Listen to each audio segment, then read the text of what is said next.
کتنا عرصہ لگا نا امیدی کے پربت سے پتھر ہٹاتے ہوئے، ایک بکھری ہوئی لہر کو رام کرتے ہوئے ناخداؤں میں اب پیچھے کتنے بچے ہیں۔ روشنی اور اندھیرے کی تفریق میں کتنے لوگوں نے آنکھیں گنوا دیں، کتنی صدیاں سفر میں گزاریں، مگر آج پھر اس جگہ ہیں جہاں سے ہمیں اپنی ماؤں نے رخصت کیا تھا۔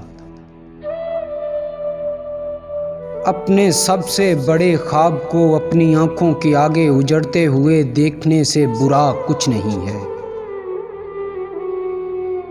تیری قربت میں یا تجھ سے دوری پہ جتنی گزاری، تیری چوڑیوں کی قسم زندگی دائروں کے سوا کچھ نہیں ہے۔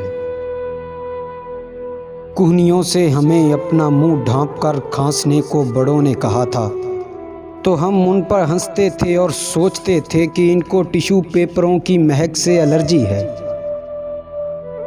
لیکن ہمیں یہ پتہ ہی نہیں تھا کہ ان پہ وہ آفات ٹوٹی ہیں جن کا ہمیں ایک صدی بعد پھر سامنا ہے۔ وبا کے دنوں میں کسے ہوش رہتا ہے، کس ہاتھ کو چھوڑنا ہے کسے تھامنا ہے۔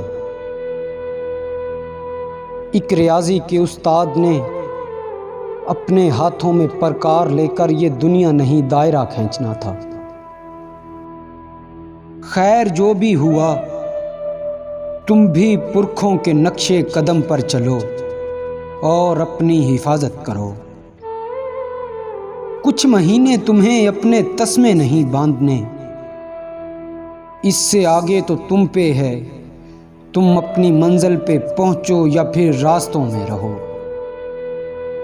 اس سے پہلے کہ تم اپنے محبوب کو وینٹیلیٹر پہ دیکھو، گھروں میں رہو۔